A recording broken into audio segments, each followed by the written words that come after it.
operate under the assumption that rural history and the history of farming in states like Wisconsin, where farming is such an important part of the fabric of the state, is often misunderstood and understudied.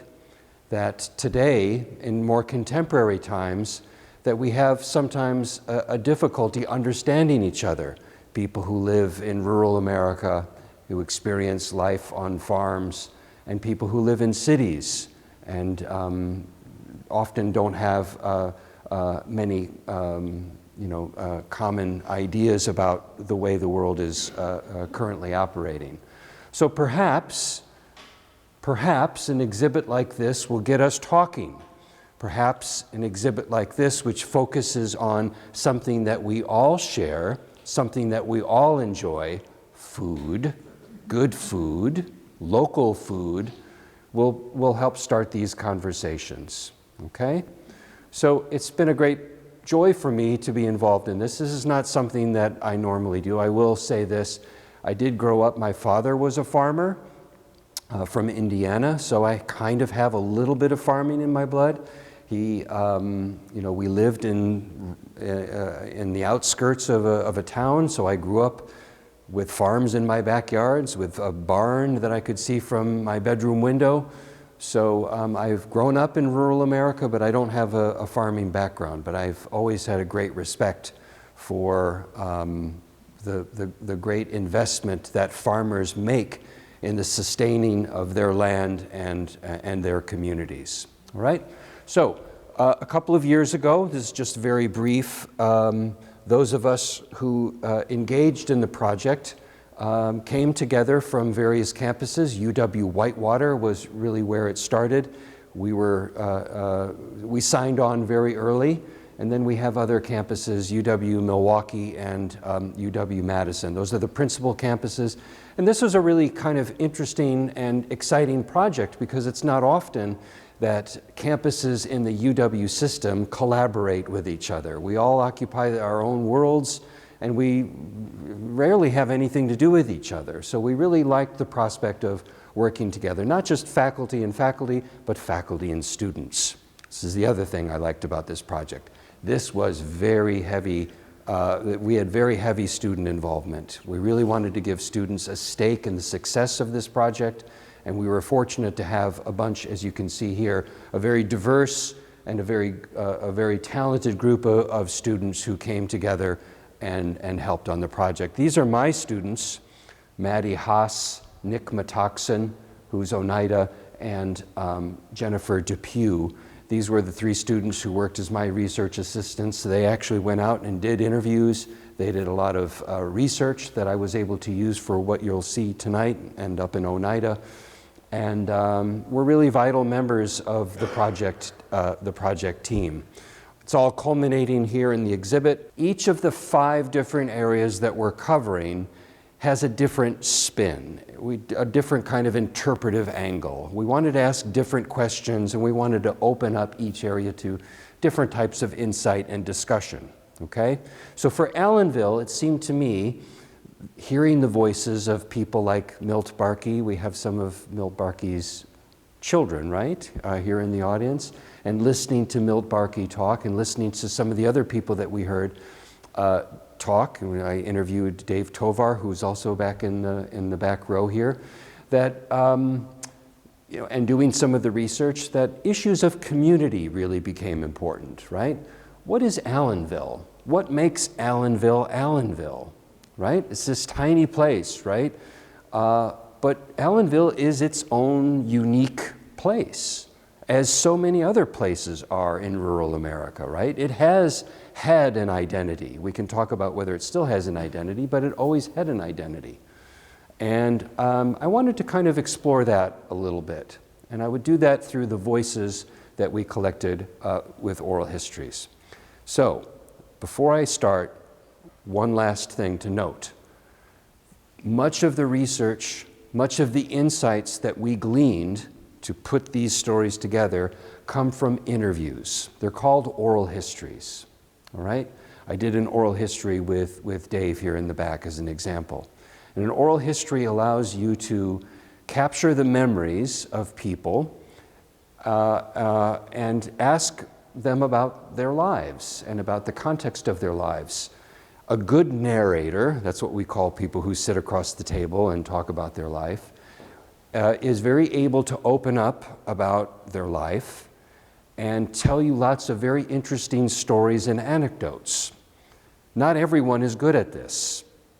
A lot of people feel very shy with a microphone, and farmers, as we all know, as the ag agent here tells me, farmers are farmers for a reason, so they don't have to do anything with anybody else, right?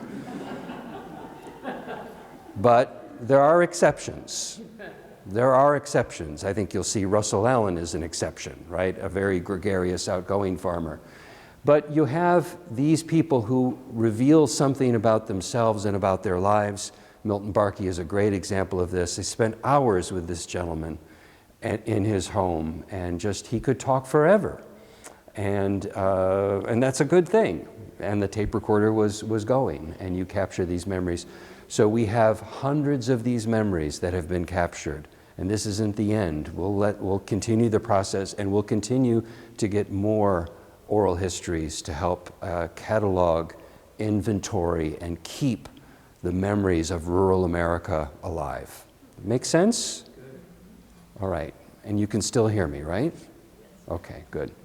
Let's talk about Allenville. Beginning in the mid-1840s, farmers fleeing the rocky, nutrient-depleted soils of New England and New York, as well as those emigrating from England, Norway, and Germany, began to settle the fertile lands of what was then called West Vinland, an area of Winnebago County in northeast Wisconsin, surrounded by large bodies of water. We all know this. This is for the people who aren't from this area, right? By 1855, land within the township of Vinland was being farmed as well as sold and bought and sold with great enthusiasm. Now, there are differences in the quality of soil, but there are pockets of very good arable land. And I put this up there. This is an old map denoting the Indian trails that Dave taught me something about. And I hope I get this right. But of course, Allenville sits, we talked about bodies of water, in this little delta. It's not really a delta because a delta connotes a river, but you know, this triangular landmass right here between the lakes, right about there, right? And it was in this area, as you'll see, that the Native Americans who populated this part of Wisconsin regularly traversed through here. And what fascinates me also is that early archaeological evidence that was eventually destroyed, but early archaeological evidence of the late 19th century made note of the fact that corn rows had been planted by very early Indians, prehistoric Indians, what we know as Oneota. This could have been as many as 900 or 1,000 years ago. I hope I'm getting these dates correct. So it's really intriguing to think, remember the title of our project is The Lands We Share, right? Think about the history of land through layers. What stories does a piece of land tell if you peel back through time, right? It's really interesting to think that this land, right, was land that was used by many Indian groups that stretched way, way back, right? And even in corn rows, corn, right? That's what Allenville is still known for, it's corn. Different kind of corn, of course, right? Okay. And then, of course, early surveyor maps, the earliest plotting maps also of this exact area also made note of this trail that went right through that area that would later become Allenville. Have you ever been in the township of Vinland? A correspondent of the Oshkosh Courier asked readers that same year in 1855. If not, you have failed of seeing a beautiful district of country. As we rode leisurely along, the eye ranging over broad sweeps of rolling prairie, interspersed with most beautiful groves and rich cultivated fields covered with abundant harvests, substantial farmhouses dotting the landscape here and there, we thought we had never seen a finer country. In England, this writer, this observer wrote, in England, the poor tenant farmer lives from, quote, hand to mouth. But here, lord of the soil, lord of a splendid domain, subject to no petty tyrant, walking erect as a freeman among freemen, calling no man master, having enough to spare, with land sufficient to divide among children, or money to purchase new domains, in short, independent every way, a true sovereign with the prospect not merely of competence, but of wealth. Oh, the grand dreams of the early white settlers of this area, right?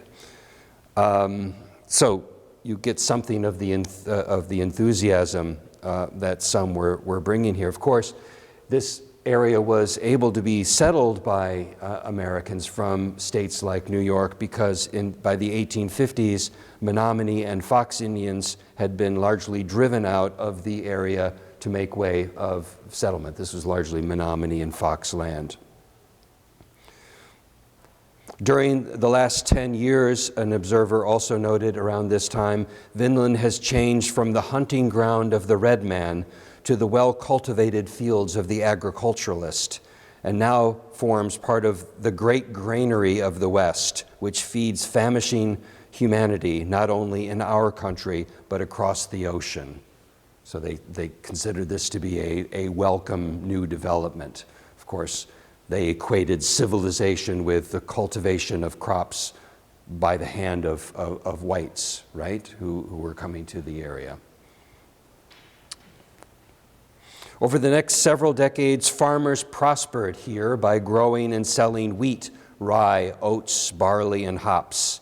By the late 19th and early 20th centuries, area farmers had switched to dairy farming, with milk coming from their Holstein herds, noted throughout the state for its fat content, right? Transported to one of several cheese factories that dotted the land. Small-scale dairy farming would provide a livelihood for many farm families in the township of Vinland and in the community of Allenville well until the 1990s and even into our current day, but to a lesser extent.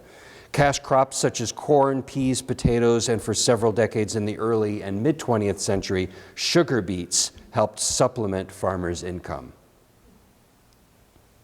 Here you see in this newspaper caption, right, big yields of wheat and rye. This 1888 report of high wheat and rye yields on the Vosburg farm near, I think that family name has been in Allenville for a long time, if you look at plat maps.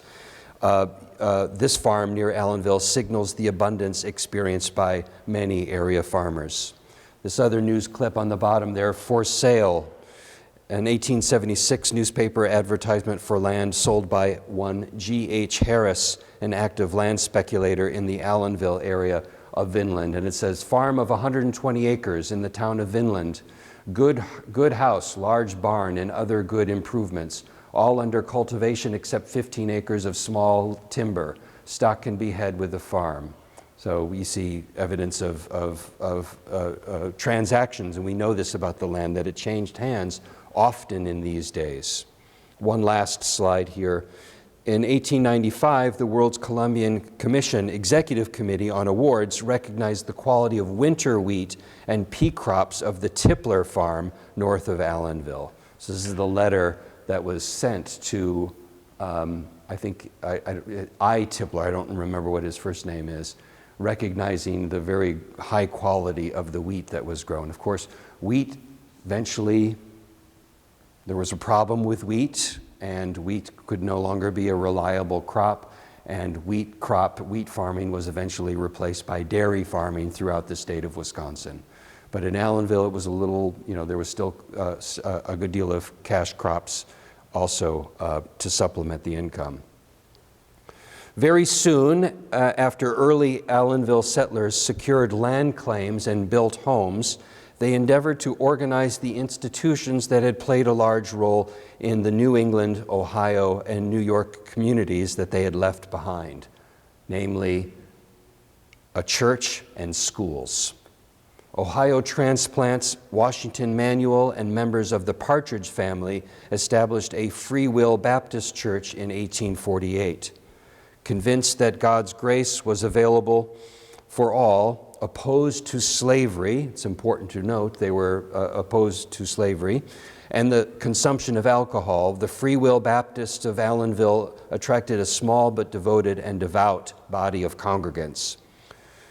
While the church membership was small, remembered Reverend George Clarence Alborn, who served the church in 1907 and 1908, quote, "The church was widely loved and supported by the community.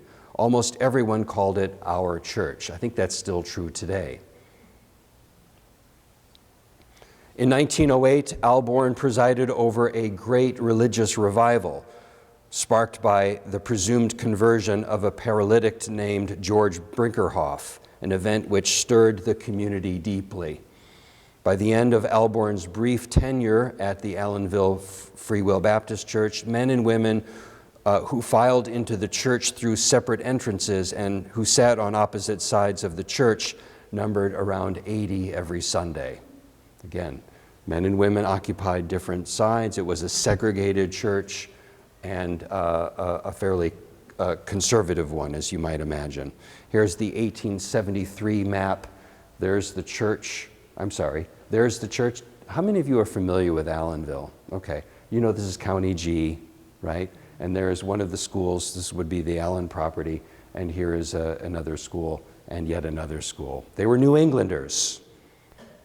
And New Englanders understood the importance of schools, education, and churches, of course. Okay, so here we have a picture of the Allenville Free Will Baptist Church in 1908. It was constructed next to a hillside cemetery and has long stood as a prominent center of community life. Anyone traveling west on County G will see the Allenville Church right there, all right on the horizon. Still a beautiful sight today. Here you see Reverend James Kaiser, who ministered to members of the Allenville community in the late 19th and early 20th centuries. He and his family left for Seattle in 1907, but he insisted on being buried in the Allenville Cemetery upon his death. This is a photo from the Allenville School that was recently constructed. Milt Barkey talked about being I think he was a student the very year this school opened. That's Milt Barkey there as a boy. This is John Allen, and that is Larry Eckstein. Larry Eckstein still lives across the church. John Allen passed about 2 years ago and was, an Allen. And Milton Barkey regrettably passed a short while ago himself. But this is the class of this is taken in 1935. 5 years after, I think, this schoolhouse was constructed, now that I remember. Since the 1850s, really, the community of Allenville prioritized the provision of quality education for their children. The one-room Allenville schoolhouse brought children of the community together in close proximity and helped nurture friendships that lasted a lifetime. As Mr. Barkey's children would tell you, Larry and Milton remained friends for 70 years, 80 years? I mean, actually, they probably knew each other when they were boys growing up, of course, right? For a long time. Allenville's farm families took pride in their pursuit of individual livelihoods. They were individualists, free will individualists. But they depended on each other in order to survive the rigors of rural life. When early settlers Alvin and Lucia Partridge lost their son on April 9, 1850, while maple sugaring in the woods, the community banded together and scoured the woods and marshy terrain that interspersed area farmland.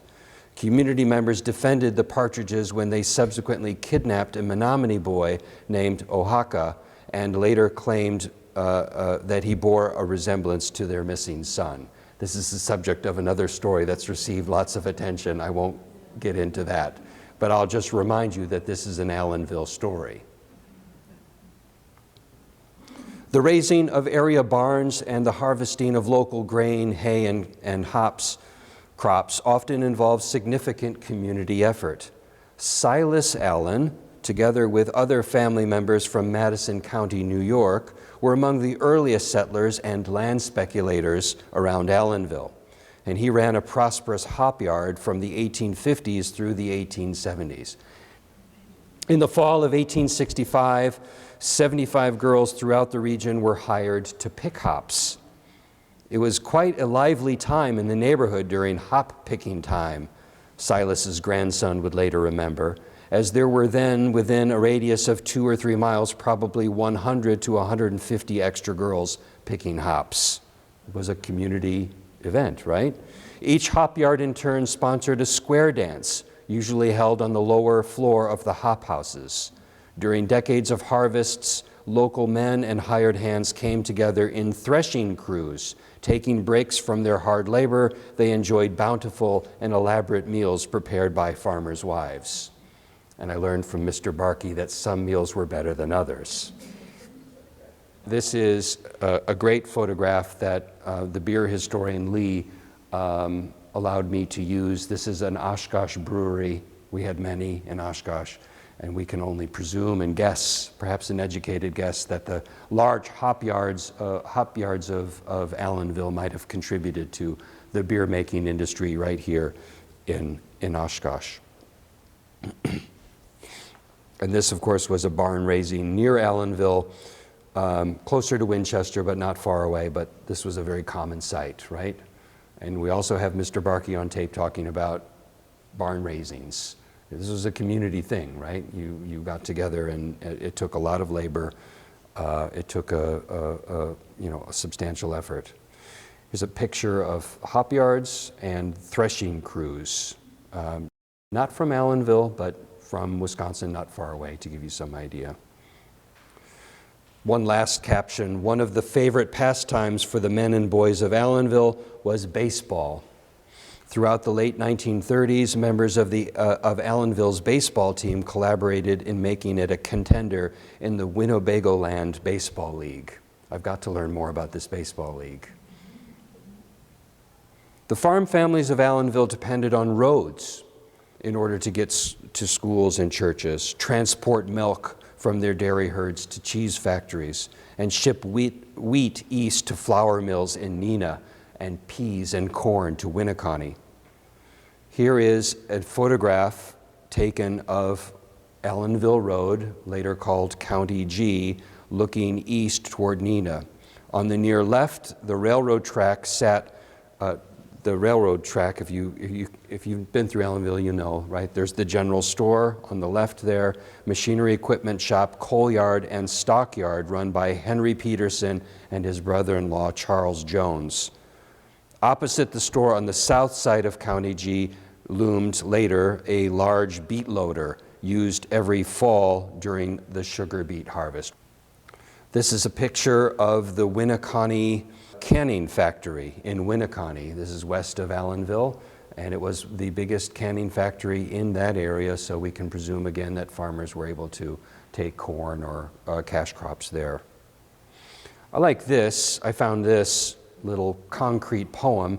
There was a little controversy in 1929 about whether they were going to pave County G, right? It had been a dirt road, and farmers were complaining that it was not, it caused problems. Well, the politicians of Oshkosh met, and Winnebago County met, and they deliberated if they were going to put any money into paving the road, and it was a bit of a kerfluffle, right? There were some people who wanted to have the road go to Omro paved first, and this was an editorial submitted to the Daily Northwestern by the Allenville Grange members. The Daily Northwestern is a fine paper, we know, but they've lost many friends since they started to blow about County G and the paving of such, which means nothing to them, but to us it means much. Our children attend your high school and college, Oshkosh, and stand equal with yours in position and knowledge. Then why keep them back in the mud and the mire to gratify prejudice and selfish desire? We're mostly a bunch of farmers, 'tis true, but we have rights and brains equal with you. We know why you're plugging for Highway 21, the most selfish motive under the sun. So, Mr. Editor and Mr. Merchant Man, go on with your scheming, spying plan, and if you win, we still shall live, but our patronage to some other city will give, where their daily paper stands on neutral ground and where honorable, unselfish merchants are found. Ouch. Right? Well, they got County G paved. I'm not suggesting it's because of this. It helped that one of the Allen family members was on the county board of supervisors and weighed in very strongly for County G, which happened, I believe, in 1930.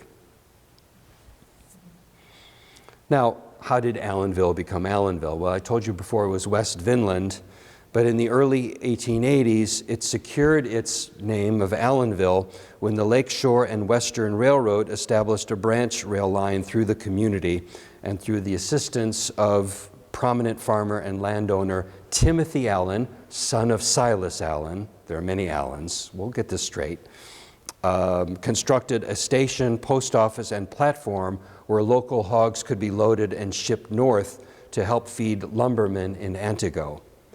In the first half of the 20th century, local farmers contracted to grow sugar beets every October, and every October loaded carloads of this commodity onto railroad cars bound for the Menominee River Sugar Company processing plant in Green Bay. So again, the point here is that the community of Allenville was able to come into being partly, or to thrive, partly through these transportation networks. This is the railroad network. This is, I think, before Allenville was put on. I don't see an Allenville station here. Maybe it was so small it wouldn't register on a map. But you see how this particular railroad goes up to Oconto, Green Bay, and westward to Antigo up there. And this is the train depot, circa 1912. You don't see any trees, you don't see much, if you went there today, that wouldn't look anything like it, of course, but that was the train depot. The Allenville Grange. In 1868, a new national fraternal organization called the National Grange of the Order of Patrons of Husbandry was created in order to advance the interests and economic well-being of farm communities throughout the United States. The first grange was founded in upstate New York, not far from whence Allenville settlers such as the Allens sprang. In 1908, a group of Allenville farmers met at the Allenville Schoolhouse and formed Grange number 562. A year later, a new Grange Hall was constructed a little less than a half-mile east of the Allen family homestead farm on County G. Here it is. Over the next half-century, the Grange Hall served as a community center, a place where farmers and community members could congregate to debate farm issues, enjoy music, dancing, community meals, and myriad forms of entertainment. This is a newspaper advertisement for the Allenville Grange Hall. In June 1930, the Allenville Baptist Church welcomed a new pastor who would play an important role in community life over the next 14 years, Hiram Eldon Mansfield. Mansfield was raised in Bethel, Connecticut, a hometown he shared with celebrated showman P.T. Barnum. Like a number of Protestant clergymen in the 1920s and 1930s, he was committed to the idea of rejuvenating the social and cultural life of rural communities as he was ministering to the spiritual needs of his congregation.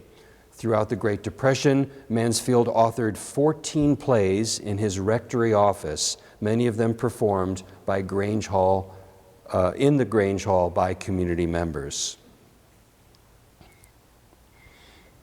Mansfield wrote, describing his interest in writing plays, "Every preacher is a dramatist. The material draws from the context with his context with a stream of dramatic situations and incidents playing about the lives of his people.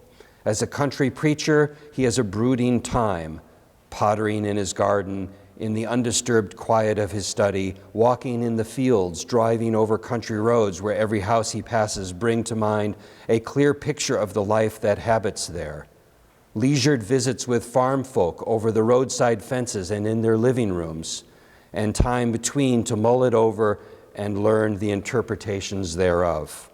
In the rural community, he explained, there are the consciously and publicly dramatic moments in the life of his community: the public auction, the funeral, the fire, the runaway boy or girl, the accident, the scandal, the rare crime, all teeming with dramatic interest and possibilities. And most of all, the characters. Every rural community is rich in the lore of its odd, quaint, philosophical, humorous, piquant, lovable, or otherwise notable characters. He was a preacher, but he was a dramatist at heart. And I find it really interesting that he turned his attention to writing these plays. And in keeping with our theme, he believed in involving the community, right?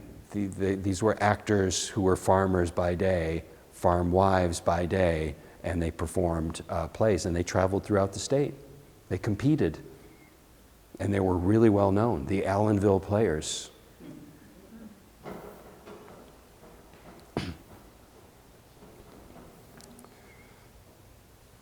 In 1931, the Allenville Players, comprised of 20 younger people from the community in this particular instance, performed Mansfield's one-act play, Vendu, quote, a sympathetic portrayal of rural life at a dramatic guild festival in Madison. Winning many of the top prizes in the competition, the Allenville Players were invited to perform Mansfield's play on radio station WHA.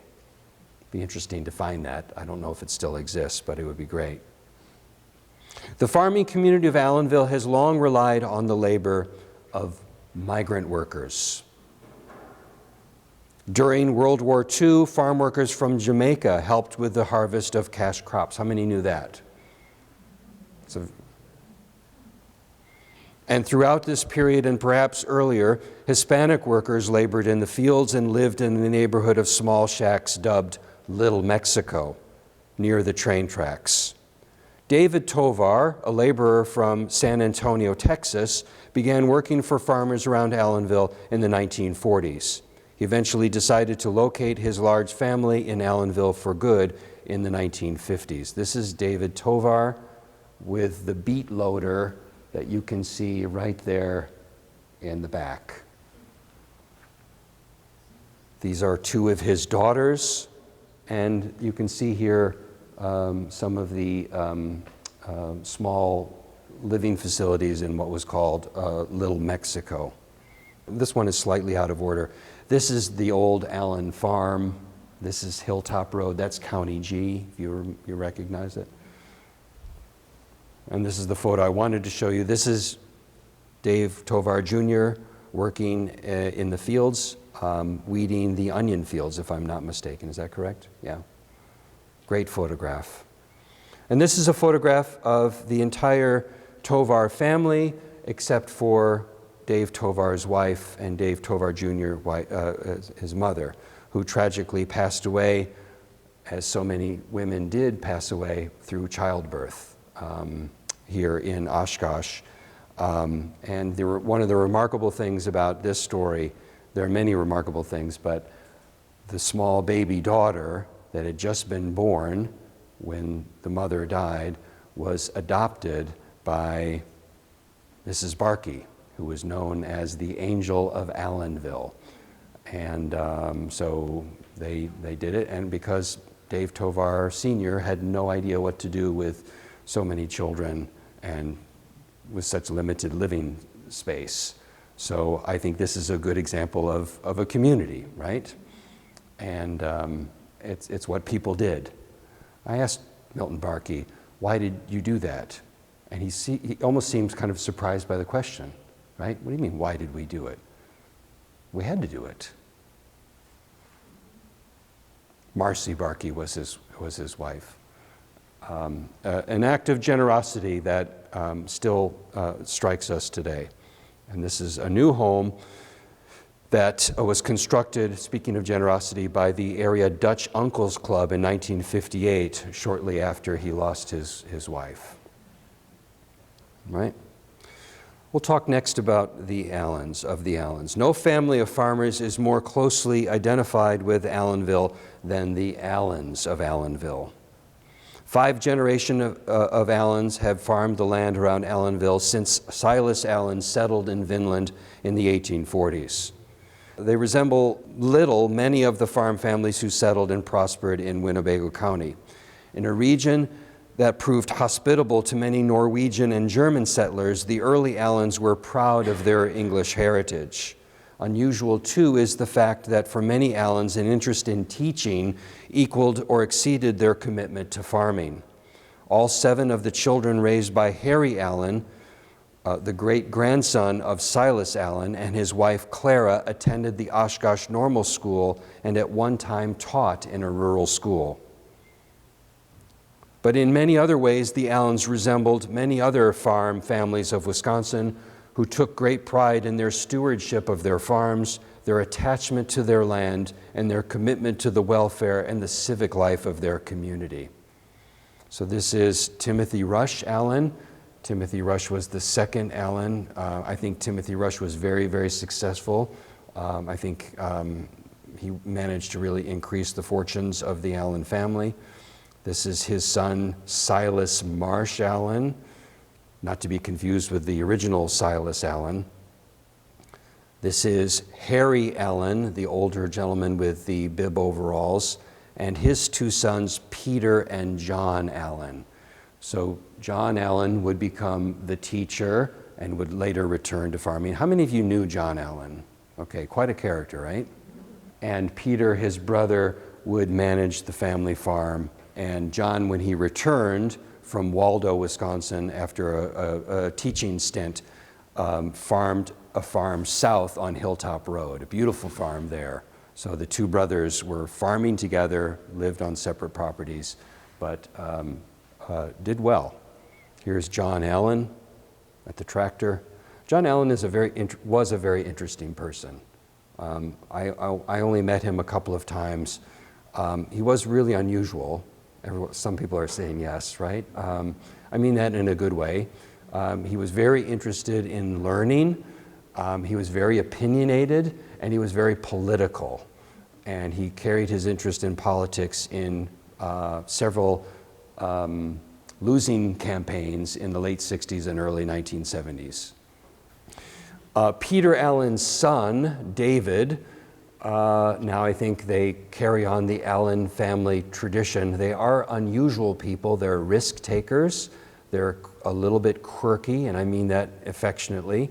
And they do interesting things. And I think the interesting thing about what David Allen, Peter Allen's son, is doing on the homestead farm is that he's constructed, with the cooperation of the University of Wisconsin-Oshkosh, a biodigester, which makes energy out of waste. And if you've ever been through that farm today, he has a robot that milks the cows. Yeah.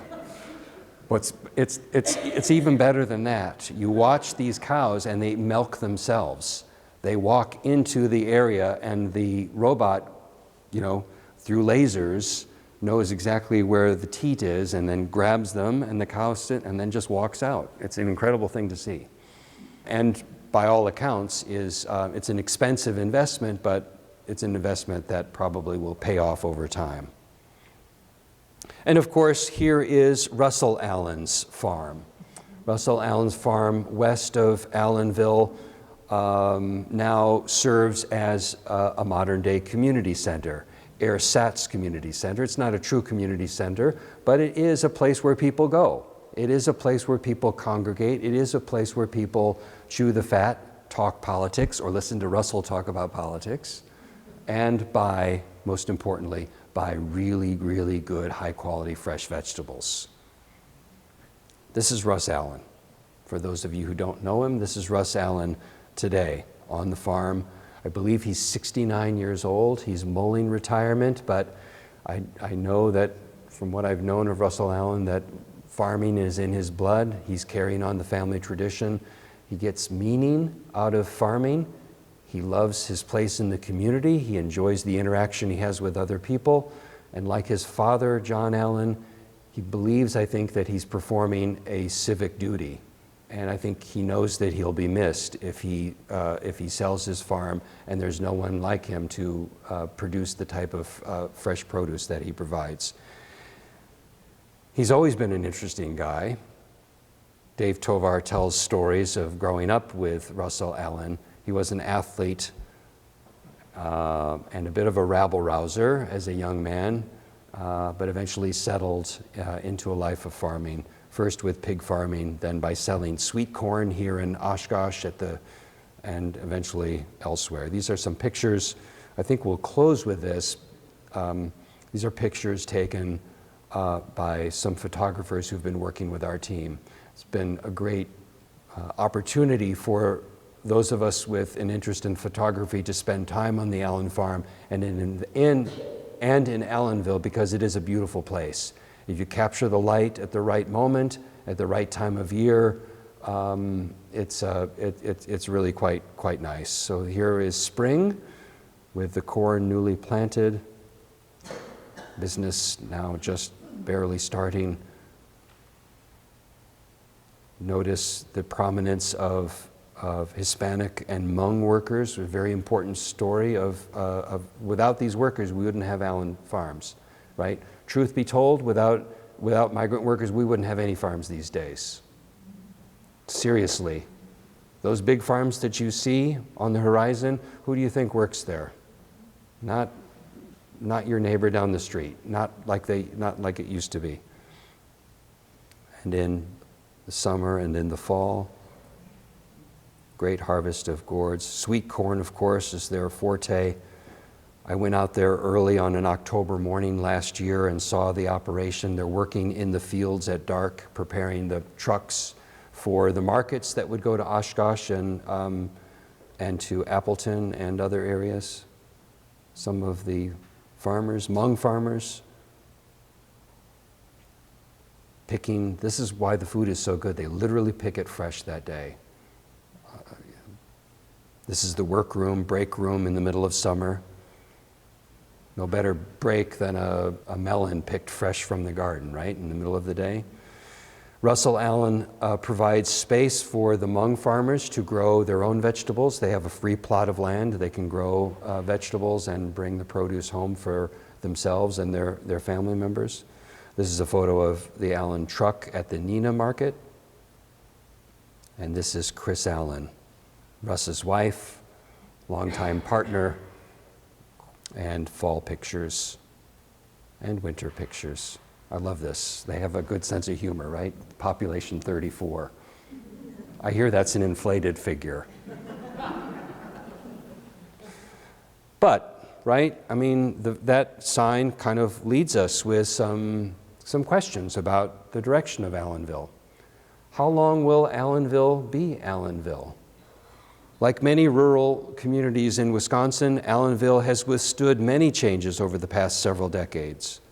With the advent of large dairy operations, such as the cross farms and other significant changes within the dairy industry, it has become difficult for many small dairy farms, like the ones that once circled Allenville, to remain profitable.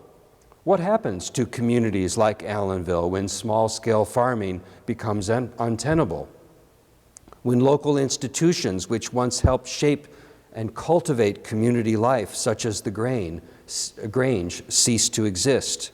When retail shopping is consolidated on the periphery of large cities and on land which was formerly farmed, such as Oshkosh and Appleton? When modern farm equipment renders cooperative labor obsolete? We could probably come up with lots of other questions, but it's these types of questions that we're hoping that communities themselves begin to discuss with us and with themselves. This last final shot is a reminder of the danger posed by development to communities like Allenville. This is just north of Allenville. Allenville has withstood this type of development, but how much longer can that happen? When farmers can no longer make a sustainable living, they sell their land, and the land is sold and developed, and the whole map, those maps, those memories that we saw a bit earlier will be changed irrevocably.